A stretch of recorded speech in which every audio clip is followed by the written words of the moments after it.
28절에서 33절까지는 성부 하나님의 역사입니다. 어떤 역할은 아들이나 성령의 역사로 더 쉽게 이해되기는 하나 결국 모든 은혜는 아버지께로 거슬러 올라가는 것이죠. 이 부분은 성도들이 앞날에 영화가 될 것을 보장하는 것으로 성령의 간구를 언급한 후 또 하나의 근거로서 하나님의 예정을 언급하고 있는 것입니다. 에베소서 1장 3절에서 14절까지가 예정론이라고 합니다. 예정론, 예정되어 있는 것. 이와 같이 하나님이 예정하시는 것은 성도의 궁극적 구원을 확실히 보장해 주는 것입니다. 먼저 미래에 대한 확신에 이어 예지, 예정, 소명, 징의, 영화 등 구원의 단계가 소개되고 있죠. 하나님을 사랑하는 사람들, 곧 그분의 뜻대로 부르심을 받은 사람들이 나오죠.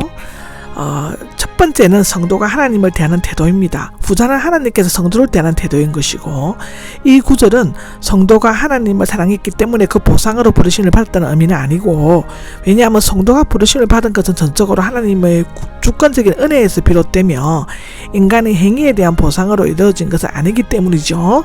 여기에서는 하나님을 사랑하는 것과 부르심을 받은 것으로 동격으로 볼 수 있습니다. 즉 하나님을 사랑하는 자는 하나님께 부르심을 입은 자이며 하나님께 부르심을 입은 자는 하나님을 사랑하는 자인 것이라는 뜻입니다. 여기 뜻은 하나님께서 미리 계획하신 것을 말하는데요. 부르심을 받은 그리스도를 영접받으러 초청받았다는 것 이상으로 구원애로 부르심 받아 구원을 얻은 것을 의미합니다. 모든 일이 함께 작용하여 선을 이룬다는데 여러 가지 사본들을 보면 함께 작용하여 주어로 하나님 모든 일을 목적으로 취하여 하나님께서 모든 것을 움직여서 선을 이룬다는 것입니다. 즉 하나님께서 모든 것을 주장하사 결국에는 선한 결과가 되도록 함께 일을 하신다는 것으로 되어 있죠. 그러나 많은 사본들은 모든 것이 선을 위해 함께 역사한다로 되어 있다고 합니다. 이것은 모든 일 또는 만물이 선을 목표로 하여 선안으로 함께 협조하는 것을 의미하는데, 말하자면 모든 일은 유익한 것이 아니라 하나님의 뜻에 합당한 것이 되도록 하나님께서 우리와 함께 일하신다는 것입니다. 어느 경우를 취하든지 간에 우리는 하나님의 보호를 받고 있으므로 우리에게 일어나도록 허락된 모든 일을 통해 선을 이룰 수 있는 것이라고 하는 것이죠. 함께 작용하여가 나오는데 선과 악, 성공과 실패 등이 선한 것을 향해 서로에게 작용하는 것을 나타내죠. 예를 들면 요셉의 생애입니다. 선은 행복이나 유익과 같은 것보다 더 큰 선, 즉 영원한 구원, 천국의 영광 등을 의미하는 것입니다. 29절에서 30절을 보면 유명한 예정론이 언급되고 있죠. 구원의 단계, 즉 예지, 예정, 소명, 징의, 영화가 소개되고 있습니다. 여기 29절에 보면 미리 아신이 나오는데, 우리가 하나님을 알기 전에 하나님께서는 우리를 그의 은혜에 참여할 자로 아셨고, 또한 세상이 창조되기 전에 우리를 택하셨다고 성경 사도행전, 고린도전서, 에베소서, 갈라디아서 그렇게 기록되어 있습니다. 에베소서 1장 4절, 디모데후서 1장 9절에도 기록되어져 있죠. 모든 일을 완전히 미리 아시는 하나님의 예지가 그의 선택의 근거가 되기는 하지만 하나님께서 우리를 미리부터 사랑하여 돌보시고 선택하신 것을 예지하신 것을 의미합니다. 하나님께서는 영원한 과거의 믿음으로 말미암아 그의 백성이 될 자들을 아시던 것이죠. 자기 아들의 형상을 담게 하시려고가 나오는데 예정의 목적입니다. 하나님께서 우리를 미리 선택하시고 정하신 것은 자기 아들 즉 성자신 그리스도와 같은 하나님의 아들로 삼으시고 또 그 형상에 있어서 아들을 닮은 자가 되도록 하시기 위함입니다. 형상은 본체보다는 약한 표현이고 대표하는 것과 나타내는 것을 의미하는데, 믿는 성도는 그리스도의 모형으로서 그에게서 그리스도가 대표되고 나타나게 되는 것이죠. 원래 인간은 하나님의 형상으로 창조되었고 타락하여 잃어버렸지만 그리스도의 구원을 통해 그 형상이 회복되었습니다. 형상은 단지 외형적 모양만이 아니라 성품과 인격까지도 의미하는 것이죠. 성도가 그리스도의 형상을 닮아가는 것은 예수님 재림 때에 일어나는 것이 아니라 일단 거듭난 성도의 성화가 시작되어 그리스도의 영광에 참여하게 될 때 완성되는 것입니다. 에베소서 4장 13절에 기록되어 있죠. 우리는 지금 결승점을 향해 달려가는 경주자와 같습니다. 빌립보서 3장 13절 14절에 기록되어져 있죠. 닮게 하시려고가 나오는데 궁극적으로 하나님의 아들들이 가족으로서의 형상을 외적, 내적으로 닮게 될 때까지 우리 안에서 점진적인 변화를 나타내는 것을 의미하는 것입니다. 여기 미리 정하셨다는 미리와 결정하다, 지명하다, 임명하다의 합성어인데 하나님의 영원하신 예정을 나타내는 것이죠. 창세기 4장 28절, 로마서 8장 29절에 나와 있고 고린도전서 2장 7절, 에베소서 1장 5절에도 나와 있습니다. 이것은 영혼을 나타내기도 하죠. 특히 부정과거 영은 한번 구원하기로 예정한 것은 다시 변동이 없는 영원한 작정임을 나타냅니다. 하나님께서 미리 아시고 선택하심으로써 그 영원한 계획 아래서 하나님과 관계를 맺는 모든 대상을 미리 정하신 것이죠. 많은 형제들 가운데서 맏아들인데 이 맏아들은 다른 모든 것보다 뛰어난 자를 말하는 것입니다. 그리스도는 모든 창조물보다 먼저 나신 분이죠. 골로새서 1장 15절에 기록되어 있습니다. 죽은 자들 가운데서 먼저 나신 분이시며 장차 영광의 몸으로 부활하게 된 하나님의 아들 중에서 맏아들 또는 맏형이 되시는 것이죠. 부활하셔서 영화롭게 되신 그리스도는 모든 죄로부터 정결해진 그리스도 그 앞에 영원히 살게 된 새로운 인류와 교회의 머리가 되시고 하나님 나라에서는 왕이 되실 것입니다. 하나님께서 미리 아시고 예정하시고 성도들로 하여금 그리스도의 형상을 본받게 하신 것은 하나님의 가족을 완성하시고 그 아들이 하나님의 대가족 안에서 최고로 명예스러운 맏아들의 지위를 차지하도록 하려는 것이죠. 그때 하나님께서는 아버지가 되시고 성령께서는 어머니와 같은 역할을 하시고 그리스도께서는 맏아들이 되시며 우리는 그와 함께 영광스러운 가족이 될 것입니다. 이런 계획을 세워놓으신 하나님께서는 계속해서 그 계획을 예정론이 포함된 구속론으로 진행시키는 것이죠. 30절에 보면 하나님께서는 영화롭게 하셨습니다가 나옵니다. 하나님께서 예정을 실행하시는 순서이며 황금의 사슬 즉 골든 체인을 형성하고 있는 것이죠. 하나님께서는 영원하신 경륜 가운데서 미리 아신 즉 예지고 자들을 정하셨습니다. 그것은 예정이죠. 그들은 하나님의 아들로부터 부르셨습니다. 그것은 소명입니다. 여기 부르셨고는 복음의 선교와 성령의 역사를 통해 교회와 현실 가운데서 이루어지는 것이죠. 하나님의 부르심은 모든 것을 가능케 하며 하나님의 은혜의 관점에서 본다면 결코 실패는 있을 수 없는 것이죠. 의롭게 하셨으며가 나오는데 부르신 자에게는 믿음을 주시고 이 믿음에 의해 의롭다 하시며 하나님과의 올바른 관계에 들어가게 하신과 동시에 성령으로 깨끗하게 하신다는 것입니다. 여기 영화롭게 하셨습니다의 영화는 하나님에 의해 의롭다 하심을 받고 그리스도와 하나가 되었을 때 하나님의 은혜로 말미암아 종말론적 영화가 주어지게 된다는 것입니다. 이상의 구원의 과정에서 한 사람도 잃어버린 바 되지 않으며 하나님께서는 그 계획을 하나도 자질 없이 성취해 나가시는 것이죠. 한편 예지와의 예정은 인간 역사가 시작되기 이전 영원한 경륜 가운데서 이미 이루어졌고 소명은 역사 가운데서 이루어지고 있으며 징인의 역사 가운데서 초자연적으로 이루어진다 이것입니다. 그러나 영화는 역사 이후에 즉 죽음과 부활 이후에 이루어지는 것입니다. 여기 부르셨고는 의롭다 하셨으며 영화롭게 하셨다가 모두 부정과거형으로 된 것은 예지나 예정, 소명, 징의가 이미 일어난 기정사실이기 때문이죠. 그런데 미래에 일어나게 될 영화와 부정과거형으로 되어 있는 것은 영화가 너무나 확실하여 이미 성취된 것이나 다름없으며 또한 앞으로도 변형되지 않고 온전히 다 이루어질 것이기 때문입니다.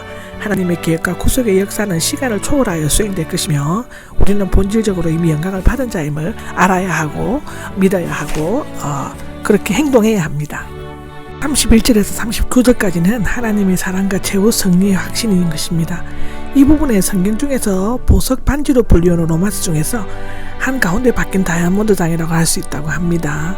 인간 구원의 가장 결정적인 근거고 원동력이요 확실한 보증이 되는 하나님의 절대적인 사랑과 성도의 최후 승리를 확신으로 부르는 장가이라고 하는데요. 31절을 보면 이 일에 대해 무엇이라고 말해야 합니까? 라는 질문을 하는데 이 일은 성도를 구원하시기 위한 하나님의 구원사역의 절대성과 하나님의 아들들의 궁극적인 거룩함에 대한 확실성을 가리키고 있습니다. 하나님의 구원 계획은 영원 전부터 영원까지 완전히 성취될 것이 확실하기 때문에 이에 대해 피조물인 우리가 무슨 말을 더 할 수 있겠냐는 뜻입니다. 바울은 믿는 자는 영원한 구원이 온전히 하나님의 손에 달려있다는 사실을 납득시키기 위해 또다시 디아트리오베의 논법으로 5개의 질문으로 묻고 대답해 나가고 있습니다. 무엇이라고 말해야 합니까? 근데 반대로는 예상해서가 아니라 절대적으로 승리하리라는 확신을 갖고 말로 다 할 수 없는 감사와 찬사가 마음에 솟구쳐 오르는 것을 나타내는 것이죠.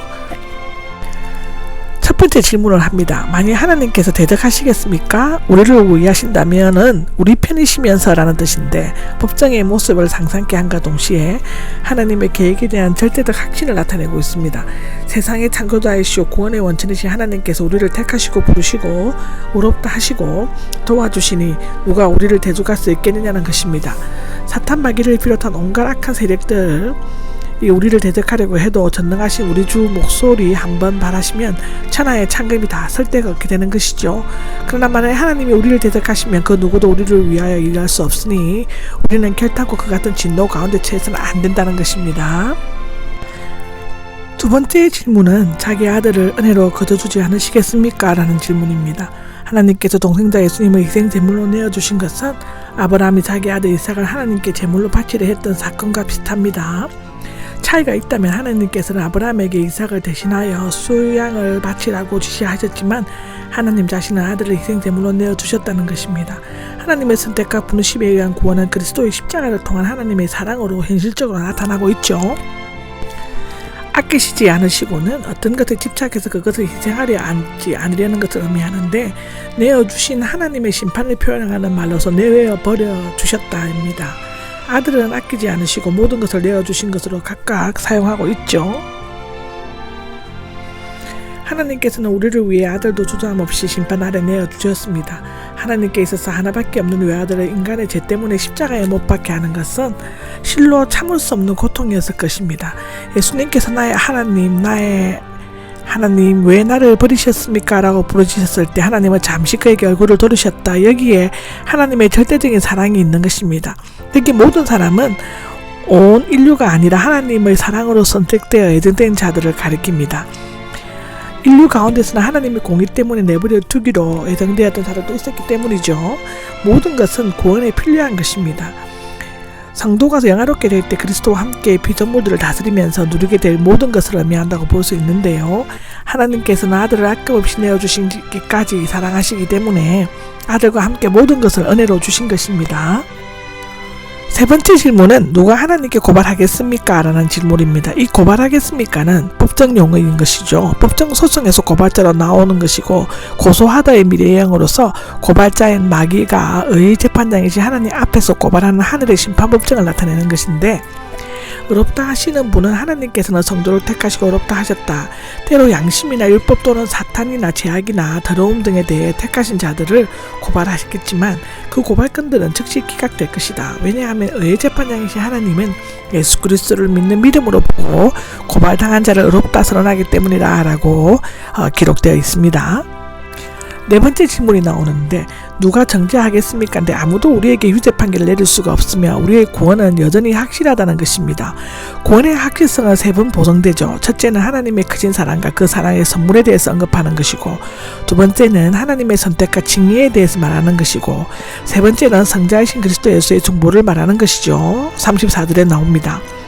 중보해 주시는 그리스도 예수는 네 가지로 묘사하고 있는데 첫째는 그는 우리의 죄를 대신하여 죽으셨고 둘째는 그는 우리의 의를 위해서 다시 사셨고 셋째는 그는 우주 지배자가 되어 하나님의 오른편에 계시다는 것입니다. 네 번째는 그는 우리를 위해 대언자로서 간구해 주신다는 것인데 결과적으로 그는 믿는 자의 대속 제물을 믿는 자가 참여하게 되는 새 생명 중보자의 간구자 하나님 앞에 대언자이십니다. 그리고 우리의 구원을 보장해주기 위해 성삼위일체 하나님이 협력하신 것이라고 성경은 기록하고 있습니다. 다섯 번째 질문은 누가 우리를 떼어놓을 수 있겠습니까? 인데 다른 사본에는 하나님의 사랑 그리스도 안에 있는 하나님으로 되어 있습니다. 어느 읽기를 취해도 의미는 큰 차이가 없죠. 무엇이가가 아니고 누가라고 한 것은 이하에 나오는 환난 등의 사람을 통해 오기 때문인 것입니다. 그리스도의 사랑이란 다만 십자가에서 나타난 사랑만이 아니라 하나님께서 성령으로 말미암아 우리에게 지금 쏟고 계시는 사랑을 의미하는 것이죠. 내용적으로는 두 사랑이 똑같은 것입니다. 우리를 그리스도의 사랑에서 떼어놓을 수 없다는 것은 그 사랑으로 보장된 미래의 영화에서 떼어놓지 못한다는 뜻입니다. 누구든지 믿는 자를 대적하거나 고발하거나 정죄하거나 그리스도의 사랑에서 떼어놓을 수 없는 것은 그리스도께서 사랑하시기 때문이죠. 이제 바울은 자신이 당했던 각가지 공격을 하나씩 열거하고 있습니다. 이긴다는 확신을 가지고 맞서고 있다고 하는 것인데 여기 환난은 외부에서 오는 고난이나 고통, 압박을 곤궁을 말하는 것이고 고생은 원래는 궁핍이나 감옥에 있는 좁은 방을 의미한다고 합니다. 방 안에 갇힌 것처럼 자유가 없고 마음으로 고통하는 것, 애워싸임, 짓눌림 등을 나타내는데 여기 핍박은 자신이 믿는 종교나 사상 때문에 당하는 손해나 고난을 말하는 것이고 여기 굶주림은 자연적인 기근보다는 바울이 경험한 배고픔이나 목마름 등을 의미합니다. 헐벗음은 입을 옷이 없어 굽힙한 것인데 그는 언제나 입을 곳조차 변변치 않았다고 디모데후서 4장 13절에는 말하고 있죠. 여기 위험은 그는 언제나 신비의 위협을 느꼈고 죽을 뻔한 고비가 여러 번 넘겼습니다. 고린도후서 11장에 나옵니다. 여기 칼은 칼로 상처를 입거나 죽음의 위험을 당한 것을 의미하는데 바울은 박해와 고난 중에서도 결코 좌절되지 않고 그리스도의 사랑에 힘입어 주어진 사명을 끝까지 감당할 수 있다고 기록되어져 있습니다. 지금까지 말해온 것에 대한 결론이 나옵니다. 확신이며 이 확신은 하나님께 감사와 찬미의 말을 표현하고 있습니다. 다음에 나오는 말들은 모두 한 쌍을 이루고 있습니다.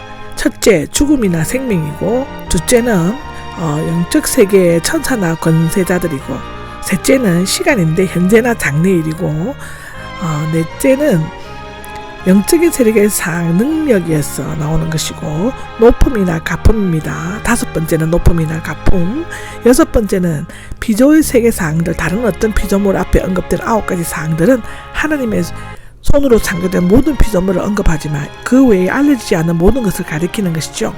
바울은 외부의 어떤 힘이나 존재의 피조물도 그리스도 안에 있는 믿는 자들을 향한 하나님의 의도를 해방할 수 없고 하나님과 그 자녀들 사이에 존재하고 있는 이 사랑의 끈을 끊을 수 없음을 강조하고 있는 것이죠. 그리스도 안에 있는 하나님의 절대적인 사랑만이 우리의 소망일 뿐이 아니라 승리의 기초이며 불가항력적 은혜의 근원입니다.